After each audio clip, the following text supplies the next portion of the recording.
Malakas na yung ugong-ugong na itong Magnolia Chicken Templados na ang susunod naman nilang kukunin ay itong si Christian Stan Hardinger mula dito sa Terra Firma Jeep.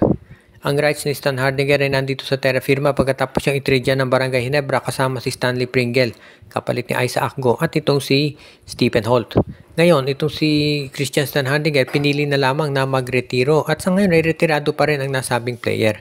Pero mukhang gusto ng Magnolia Chicken Templados nakausapin ang dating teammate ni Coach L.A. Tenorio para maglaro dito sa kanilang koponan.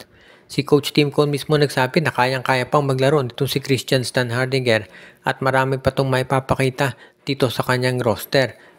Siyempre, yung skill set ni Stan Hardinger, pwede pa yan maglaro para dito sa PBA.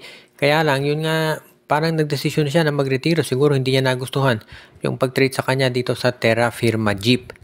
Ngayon, kung pag-uusapan natin kasi yung mga paraan para makumbinsi ng Magnolia, itong si Stan Hardinger, marami dyan. Obviously, yung kontrata. At syempre, kahit ano namang kontrata kayang ibigay ng SMC dito kay Stan Hardinger. Dahil alam natin, kaya magaling sabihin na natin can afford ng SMC pagdating dito sa mga big contracts ng players. Ang tanong dito, si Stan Hardinger ba ay payag pa na maglaro para sa SMC? Dahil baka hindi niya nagustuhan yung pag-trade sa kanya sa Terra Firma. At ngayon na hindi na yan pabalik dito sa Magnolia dahil maiisip niya siguro na kapag hindi na pag bumaba na yung laro niya ulit, baka ibalik na naman siya dito sa Terra Firma o sa Titan Ultra. Kaya baka hindi na pumayag itong si Stan Hardinger na maglaro dito sa Magnolia Chicken Templados. Sa bandang huli na kay Coach L.A. Tenorio na yan kung paano niya makukumbinsi itong si Stan Hardinger na sumali muli dito sa PBA at sa Magnolia.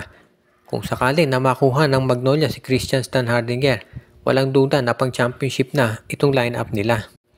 Itong Phoenix Fuel Masters ngayon ay nagre-ready na para sa pagbalik o paglalaro nitong si Will Gosum para dito sa kanilang roster. Nakita naman natin na itong si Will Gosum ay isa dito sa mga tinatawag talaga na hottest prospects pagdating sa rookies. At dahil ito NCAA MVP, maraming umaasa na magiging maganda ang laro nito para dito sa Converge, dito sa Phoenix. Nangangailangan talaga ng tulong ngayon ng Phoenix lalo na hindi maganda yung umpisa nila dito sa Philippine Cup. Maraming pagbabago nangyari dito sa Phoenix. Unang-una si Willie Wilson na yung kanilang coach. At syempre, kinuha nga nila ito si Will Gosum. Pero kinakailangan siguro na dagdagan pa nila yung mga talents na kanilang i-acquire para maipakita na sila talaga ay ready na lumaban pagdating dito sa playoffs. Ang goal kasi ng Phoenix ngayon, maliwanag naman sinabi ni Coach Wilson ay makapasok sila sa playoffs dito sa quarterfinals. Kasi nung last season, hindi sila nakaabot kahit minsan. At syempre, very disappointing yan para dito sa kanilang management. Kaya nga kung makukuha ng Phoenix ng paraan o magagawa nila ng paraan yan, malaking accomplishment na yan para dito sa lineup ni Dennis Uy. Kaya nga ngayon, itong lineup ng Phoenix Fuel Masters, isa talaga yan dito sa abangan ng marami, lalo na kapag naglalaro na dyan si Will Gosum. Mataas ang expectations ng tao dito kay Gosum given yung credentials niya dito sa paglalaro sa NCAA at sa MPBL.